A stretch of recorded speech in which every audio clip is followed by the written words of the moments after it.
Visto desde el aire. Connecticut, Estados Unidos. A continuación,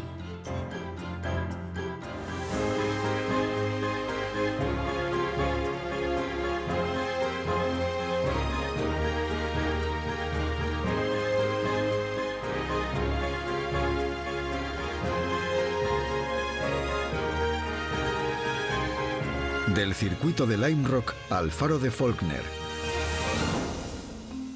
Nuestro viaje comienza en el extremo noroeste del estado, en el circuito de Lime Rock, uno de los primeros autódromos de Norteamérica. Luego iremos al sur, al lago de Linanona, con su trágica leyenda de la princesa india. En la costa de Belhaven hay una península con las fincas más exclusivas y lujosas del estado. Bridgeport fue la ciudad más poblada del estado y fue hogar en el siglo XIX de un gran artista, P.T. Barnum, el promotor del circo de 3 pistas Barnum y Bailey. New Haven es de las ciudades más antiguas del estado y sede de una institución famosa en todo el mundo, la Universidad de Yale. Nuestro destino final se halla en el estrecho de Long Island, la isla de Faulkner y su faro construido en 1802 y uno de los más antiguos del país. Connecticut es el tercer estado más pequeño de Estados Unidos y el más meridional de la región de Nueva Inglaterra. Se extiende 177 kilómetros de este a oeste y 112 de norte a sur. En otoño sus bosques viven una explosión de color que hace justicia a la fama de Nueva Inglaterra.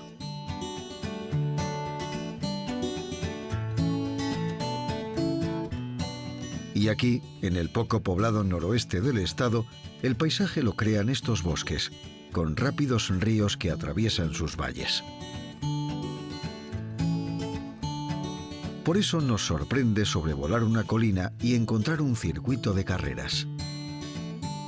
Es el circuito Lime Rock, el circuito de carreras con mayor importancia histórica de Norteamérica. Se inauguró en 1957 y lleva en funcionamiento desde entonces. Se topó con la oposición de la Iglesia Episcopal de la Trinidad, que ganó una demanda para evitar que se celebraran carreras en domingo. Lime Rock tiene un trazado sinuoso de 2 kilómetros 400 metros, engañosamente sencillo, pero complicado si conduces rápido. Curiosamente no hay tribunas, pero aún así los espectadores disfrutan de vistas impresionantes. Por aquí han pasado un sinfín de pilotos conocidos, e incluso el actor Paul Newman, que financió su propio equipo Newman-Haas, formado por Mario Andretti, Sterling Moss y Dan Gurney. Uno de los iconos de Nueva Inglaterra, y en particular de Connecticut, son sus decimonónicos puentes cubiertos. Aunque hoy parecen estructuras nostálgicas del pasado rural, en su día fueron alta tecnología. La innovación consistió en multiplicar el número de cimbras, lo que les permitió alcanzar una mayor envergadura de la que se conseguía con los sencillos puentes de madera del siglo XVIII. Se cubrieron para evitar que la lluvia y la nieve pudrieran la madera y para añadirle estabilidad a la estructura. Este es el puente cubierto de West Cornwall, con un paso con peaje sobre el río Housatonic. Se construyó en 1841 y sustituía al anterior, destruido 4 años atrás. En los años 70 se reforzó con una cubierta de aluminio para soportar el tráfico moderno. En otoño aumenta el número de visitantes en las zonas boscosas. Senderistas de todo el país llegan en masa al estado para maravillarse ante tal despliegue de colores.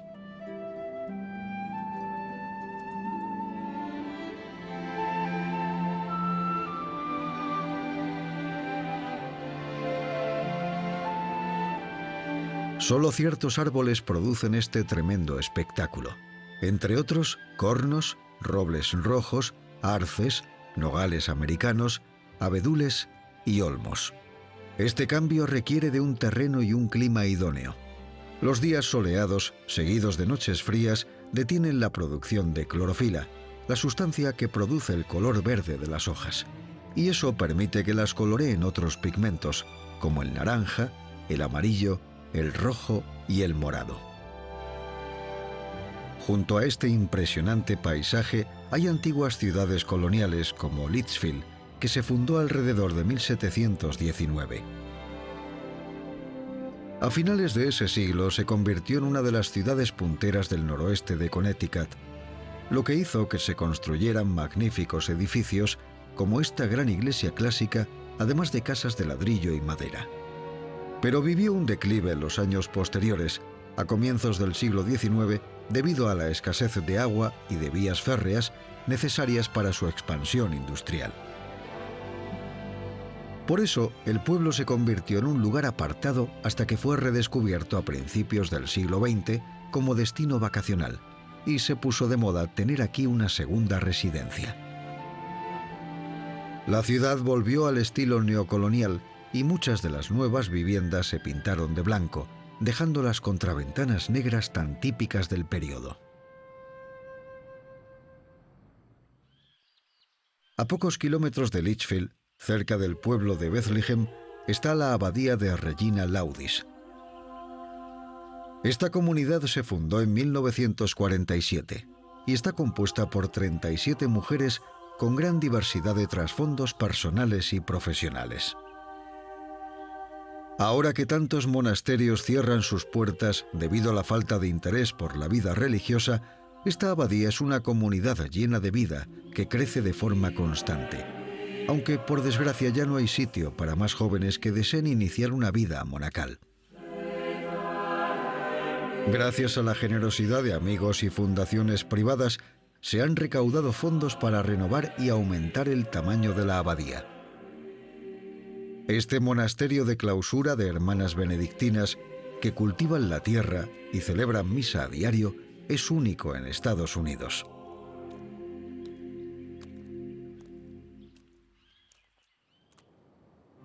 El lago Linanona es el segundo más grande del estado. Tiene 23 kilómetros de largo y, como se observa, es bastante estrecho.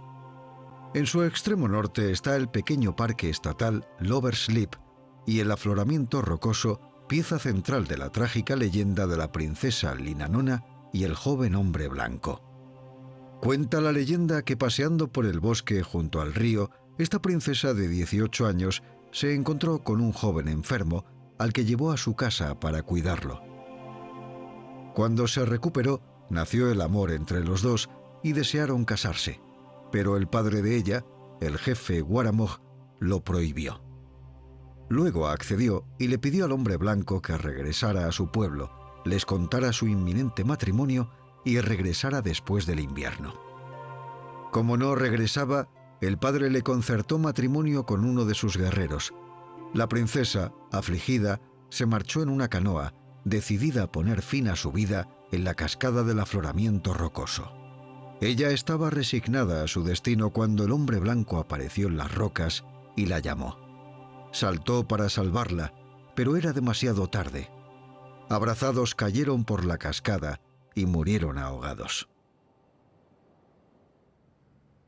En el extremo suroeste del estado se halla la ciudad de Greenwich y el exclusivo conjunto de Belle Haven. Construido como barrio residencial a finales del siglo XIX, este privilegiado rincón siempre ha tenido caché. Pero ¿cuánto cuesta vivir aquí? Esta península alberga algunas de las propiedades más caras de Connecticut y se calcula que los compradores pagan como mínimo $2 millones por tener una propiedad aquí. Recientemente se puso a la venta un terreno por $22 millones, y eso antes de construir la vivienda. Por supuesto, una de las grandes ventajas de vivir aquí es que está a solo 60 kilómetros de Nueva York, y por tanto es fácil llegar al trabajo en poco más de una hora. La costa de Connecticut es un paraíso para propietarios de barcos o lanchas de todos los tamaños. Hay ríos, islas, arroyos, bahías y playas que explorar, y también se puede entrar en el estrecho de Long Island. Este es el pueblo de Koskov, con sus 4 puertos deportivos junto al río Mianus. Navegar es caro. Muchas familias comparten un bote y lo usan una época concreta del año. Así, los costosos yates son accesibles si se tienen ingresos más modestos. Junto a la costa hay muchos pueblos y ciudades de la época colonial. Un buen ejemplo es Westport. Con una población de 30.000 habitantes, por tamaño es la 10ª ciudad más próspera de Estados Unidos. Tras la Revolución de 1835, Westport fue oficialmente reconocida como ciudad. Su economía se basaba en el cultivo de la cebolla y en el desarrollo del puerto. Pero fue a principios del siglo XX cuando Westport experimentó una gran expansión cultural, ya que artistas, músicos y autores como F. Scott Fitzgerald se mudaron allí, convirtiéndose en un paraíso creativo. El pueblo sigue atrayendo a artistas. Uno de sus vecinos más famosos fue el actor Paul Newman, quien fundó aquí su empresa de comida Newman's Own en 1982. Las ganancias se destinaban a su fundación benéfica. 15 kilómetros más por la costa y avistamos la ciudad más grande de Connecticut, Bridgeport. Se convirtió en ciudad en 1836, cuando sus empresarios pasaron de la agricultura al transporte en barco y a la industria. Con la llegada del ferrocarril, en 1840, se convirtió en un centro industrial donde se producían desde máquinas de coser Singer hasta armamento militar. En 1870 tenía 25.000 habitantes y en 1910 ya sobrepasaba los 100.000. Mano de obra inmigrante llegaba de Europa provocando ese crecimiento. Pero no duró mucho. La desindustrialización de los años 70 y 80 arruinó la ciudad, que en 1991 se declaró en quiebra. Hoy Bridgeport se ha reciclado en una ciudad moderna que atrae nuevos negocios y que da la bienvenida a los que vienen a diario desde Nueva York. A finales del siglo XIX vivía en Bridgeport un gran artista circense, Phineas Taylor Barnum, el creador del circo de 3 pistas Barnum and Bailey. Hay una estatua suya en Seaside Park de cara al océano. Era político, artista y empresario, y es recordado por descubrir a la soprano sueca Jenny Lind y al enano que actuaba como General Pulgarcito. Fue también escritor, editor y filántropo, pero al final de su vida decía de sí mismo: «Soy artista de profesión». Tuvo un gran impacto en la cultura estadounidense y la historia de sus contribuciones se conserva en este museo de Bridgeport. Este exótico edificio, concebido y construido por el mismo Barnum, lleva abierto al público desde 1893 y es una de las grandes atracciones de Bridgeport. Es un homenaje a los pioneros y visionarios del siglo XIX. En 1880 dijo: «Hagas lo que hagas, hazlo con todas tus fuerzas. Trabaja desde primera a última hora, estación tras estación. No dejes nada al azar y, sobre todo, nunca dejes para mañana lo que puedas hacer hoy». Murió en su casa de Bridgeport en 1891. Al noreste de Bridgeport, junto al río Housatonic, se encuentra una de las primeras empresas que fabricó helicópteros para uso civil y militar, la Sikorsky Aircraft Corporation. Fue creada en 1925 por Igor Sikorsky, un inmigrante ucraniano que venía de Kiev. Empezó desarrollando aeronaves de ala fija, incluyendo hidroaviones para la Pan American Airways. Pero en 1939 diseñó el primer helicóptero viable a nivel comercial y comenzó a producirlo en serie. Llevaba un rotor principal de 6 palas y otro en la cola de 4 palas, que demostró ser uno de los diseños más exitosos y que sigue usándose en la mayoría de los helicópteros que se fabrican hoy. Todavía sigue siendo una de las principales fabricantes de aeronaves rotatorias del mundo y produce modelos tan conocidos como el Black Hawk y el Seahawk. Sikorsky también fabrica los helicópteros presidenciales desde 1957. Siguiendo la costa, llegamos a la amplia entrada del puerto de New Haven, el mayor puerto comercial del estrecho de Long Island y el más concurrido entre Boston y la ciudad de Nueva York.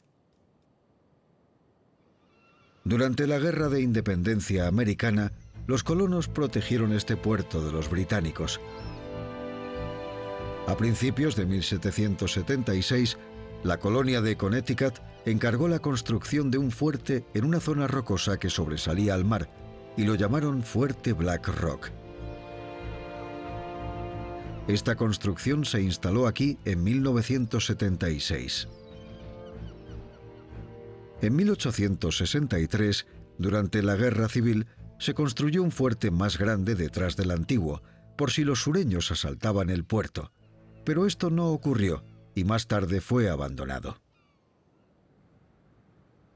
La ciudad de New Haven fue fundada en 1638 por puritanos ingleses. Un año después, se diseñaron 8 calles sobre una cuadrícula 4x4, creando el conocido Plan de las 9 Plazas. En el centro se encontraba New Haven Green, un parque de 6 hectáreas que hoy es monumento histórico nacional. Junto a New Haven Green se halla la Universidad de Yale, parte fundamental de la economía de la ciudad, ya que es su fuente principal de ingresos y empleo. La universidad genera beneficios gracias al servicio profesional que ofrecen sus hospitales, laboratorios de biotecnología, sus asesores legales y empresariales, arquitectos, entendidos en marketing e ingenieros que forman la base económica de la ciudad. Yale se considera una de las mejores universidades de Norteamérica y del mundo. Abrió en 1640, cuando algunos clérigos que vinieron con los colonos quisieron crear una escuela en la que se conservara la tradición de la educación liberal europea en el Nuevo Mundo. La escuela se convirtió en el Yale College en 1718 en honor a un comerciante galés, Elihu Yale. Yale les donó la recaudación de la venta de 9 fardos de mercancías, junto con 417 libros y un retrato del rey Jorge I.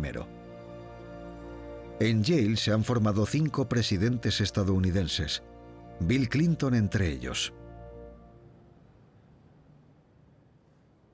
A las afueras de New Haven, en el parque East Rock, se encuentra un monumento del siglo XIX que puede verse desde kilómetros a la redonda. Mide 34 metros de altura y en su cima hay una gran estatua de bronce del Ángel de la Paz. El monumento se inauguró en 1887 y es un homenaje a los vecinos de New Haven que murieron en la Guerra de la Independencia, la Guerra de 1812, la Guerra contra México y la Guerra Civil. Al norte está el Parque Estatal Sleeping Giant, con su gran roca de basalto y sus impresionantes vistas. Su nombre, según la leyenda nativa, proviene del espíritu malvado de un gigante de piedra, Hobomok, que encolerizado por el maltrato de su pueblo, dio un pisotón, cambiando el curso del río Connecticut. Para evitar otro pisotón, el espíritu benefactor Kaitan lanzó un hechizo sobre Hobomok y lo hizo dormir para siempre. Hoy el gigante sigue dormido y los bosques cubren su cuerpo. En la cima del montículo hay una torre mirador construida en 1936 en la época del New Deal. Este plan consistió en que millones de desempleados acometieran diferentes proyectos de obras públicas por el país tras la Gran Depresión. En el Parque Hubbard, al norte, encontramos otro montículo de basalto. El parque se llama así por su propietario, Walter Hubbard, quien cedió los terrenos al público. Hubbard construyó una torre en East Peak conocida como Castle Craig, a semejanza de las torres que construían los turcos a lo largo del Danubio en el siglo XII. Hubbard invirtió tiempo y energía para crear este parque. Despejó los terrenos, construyó carreteras y edificó Mirror Lake con la ayuda de Frederick Law Olmsted, conocido por diseñar Central Park en Nueva York. Hubbard donó todo el terreno y la infraestructura que creó con la condición de que todo lo relacionado con el parque fuera gratis y no se permitiera la explotación económica en ninguna zona del parque.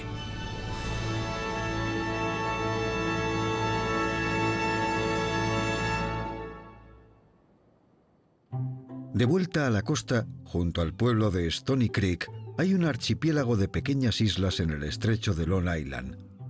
Son las Thimbles y están sobre el lecho granítico. En su día fueron cimas de colinas antes de la última glaciación. Debido a la dureza de su material, son muy estables y sufren menos erosión, por lo que pueden edificarse viviendas en ellas. Los pueblos originarios de la zona las llamaban las hermosas rocas del mar. Su número es difícil de calcular, ya que dependiendo del tamaño se la califica como isla o no. Si todas las rocas lo fueran, habría 365, aunque muchas quedan sumergidas con la marea. El primer europeo que descubrió estas islas fue Adrian Block en 1614. La leyenda dice que unas décadas después, el capitán Kidd enterró aquí su tesoro, pero por el momento no se ha descubierto nada. Las islas aparecieron por primera vez registradas como Thimble en 1739. La historia cuenta que recibieron ese nombre por las thimbleberries, un tipo de baya autóctona. Hoy en las islas hay 81 viviendas. 14 islas solo tienen un edificio. Algunos son grandes mansiones y otros pequeños estudios o apartamentos. Solo 6 islas tienen electricidad gracias a un cable submarino. Las demás se abastecen con energía solar, generadores diésel y propano. El suministro de agua potable solo llega a la mitad de las casas. Las otras usan agua de lluvia y pozos. Hay un ferry que transporta personas y mercancías entre las islas y el puerto de Stony Creek. Antes del teléfono, los habitantes tenían que sacar una bandera roja para solicitar el ferry. Vivir aquí no es barato. Un ejemplo, una de las mansiones en venta está en la isla Rogers. Tiene piscina, pista de tenis y un campo de golf de un hoyo diseñado nada menos que por Jack Nicklaus. El lote también incluye otras 7 islas más pequeñas con casas individuales. Su precio, unos $78 millones. Nuestro destino final se encuentra a 5 kilómetros de la costa, la isla Faulkner. En ella se encuentra uno de los faros más antiguos de Connecticut. Muchas embarcaciones naufragaban junto a las rocas de la isla, por lo que en 1802 el gobierno, al mando de Thomas Jefferson, la compró por $325 y comenzó la construcción del faro de Faulkner. En 1818, Eli Kimberly fue nombrado farero. Se mudó a la isla con su esposa Polly, que estaba embarazada, y sus 2 hijos. Vivieron allí 33 años y tuvieron 12 hijos. Criaban ganado y cultivaban verduras. Los niños eran educados por un tutor que se alojaba con la familia. Los visitantes eran frecuentes en esa época. Podían ir hasta 100 personas en los días de verano. Desde esa época ha habido 3 casas. La última, construida en 1871, se quemó en 1976. A principios de los 90 se creó la Brigada del Faro de Faulkner para hacerse cargo de su conservación y restauración. En 2011 la mayor parte del trabajo había concluido, asegurando así el futuro del segundo faro más antiguo de Connecticut para las décadas venideras. El faro ha entrado en el Registro Nacional de Lugares Históricos. La isla ha sido declarada además refugio de vida silvestre y su acceso está restringido durante la época de cría del charrán rosado. Para proteger a las aves, el faro alumbra ahora con energía solar y está automatizado. Un lugar ideal para acabar nuestro viaje.